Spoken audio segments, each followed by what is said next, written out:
बिस्मिल्लाहिर्रहमानिर्रहीम। आप हजरात के सामने वज़ू के ताल्लुक से चंद मसाइल रखे जा रहे हैं, जिसमें सबसे पहले मसला पूछा गया है कि मुफ्ती साहब, वज़ू के दौरान जिस वक्त मसह करते हैं तो कुछ लोग गर्दन के अगले हिस्से में यूं करते हैं, यूं यानी कि गर्दन का मसह करते हैं यूं।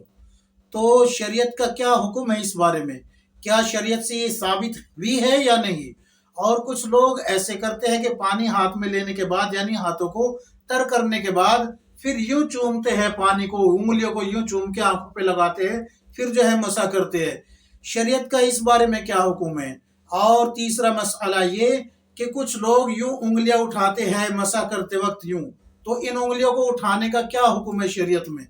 ये चंद मसाइल। और एक मसला ये कि औरतें जो जेवर पहने रखती है, क्या उन सुराखों में, जैसे कि कान का है या नाक का है या अंगूठी वगैरह जो है वो टाइट है उंगली में, उन सब को पहने हुए है, तो क्या इस हालत में अगर उनमें पानी ना लगे तो क्या वजू हो जाएगा या नहीं हो जाएगा? ये चंद मसाइल आप हजरात के सामने रखने हैं।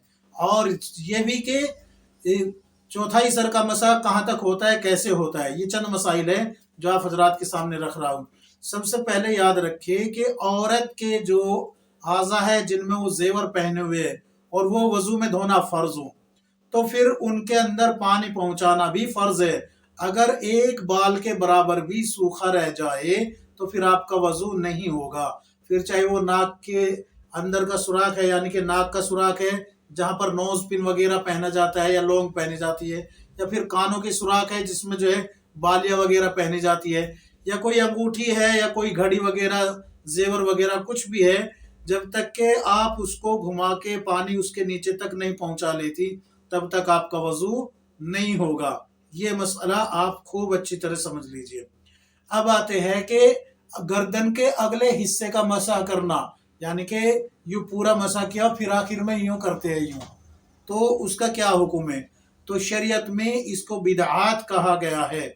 शरीयत से इसका कोई ताल्लुक नहीं है, ये इजाफा है वजू में। और वजू में इजाफा, शरीयत में इजाफा करना, यानी कि वो हुक्म क्या है? ये वजू जो है शरीयत का हुक्म है, और इसमें इजाफा करना ये बिदआत है। बिदआत गुमराही है और गुमराही का ठिकाना जहन्नम है। इसलिए इस हद तक इम्कान इससे बचे रहे, इसको आदत को छोड़ दे। ये हुक्म, ये पानी जो लेकर जो चूमते हैं और फिर जो है नाक के और यूं लगा के और यूं करके फिर जो है आगे तक पीछे तक पहुंचाते हैं, तो ये भी बिदात में दाखिल है। इसका भी शरीयत से कोई ताल्लुक नहीं है, बिल्कुल भी ताल्लुक नहीं है। अब आते हैं उन हजरात की तरफ जो टोपी या अमामा को सर पे रखे रखे, या खवातीन दुपट्टे को सर पे रखे या स्कार्फ बांधा हुआ है उसमें जो है मसा करती है। तो क्या करती है कि देखिए, पहले तो ये याद रखिए कि ये जो उंगलियां उठाई जाती है ऐसे, ये उंगलियां उठाना शरीयत से साबित नहीं है, बल्कि नकीर की है। उलमा ने मना किया है, शदीद मना किया है, ये गुनाह है ऐसे करना। तो अब आते हैं कि ये जो टोपी है इसके ऊपर से अगर यूं मसा करेंगे, यूं यूं यूं, तो मसा होगा या नहीं होगा?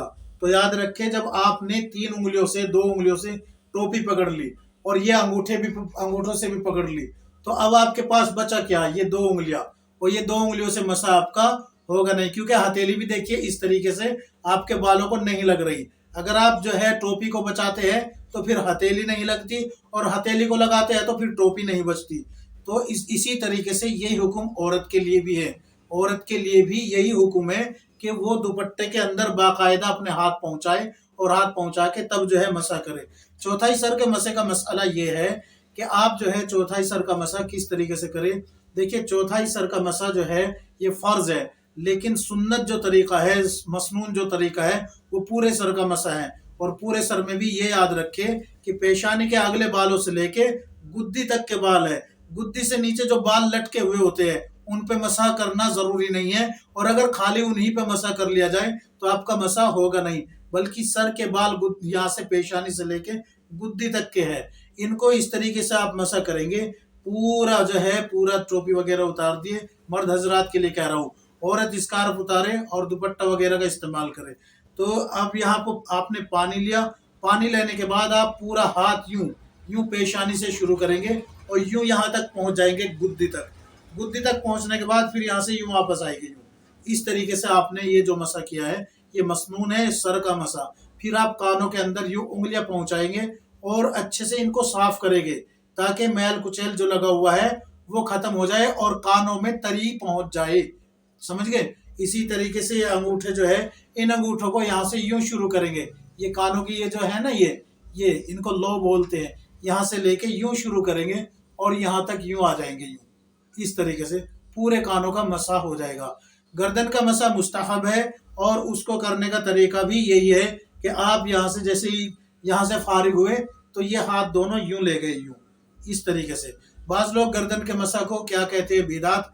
تو بھائی بدعت اس کو کہا جاتا ہے جس کا ثبوت جو ہے شریعت سے بالکل بھی نہ ملتا ہو، اس میں اگرچہ ضعیف حدیث ہے لیکن قابل اعتماد حدیث ہے اور وہ عمل کے قابل ہے، اس لیے جو ہے علماء نے ان کو گردن کے مسح میں ترجیح دی ہے۔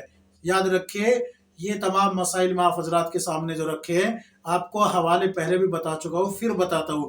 البحر الرائق، اس میں بھی آپ کو یہ مسئلہ مل جائے گا، تحتاوی میں بھی آپ کو یہ مسئلہ مل جائے گا، اور کتاب النوازل جلد نمبر 3 میں بھی آپ کو یہ مسئلہ مل جائے گا۔ اسی طریقے سے فقہی جوابط میں بھی آپ کو یہ مسئلہ مل جائے گا۔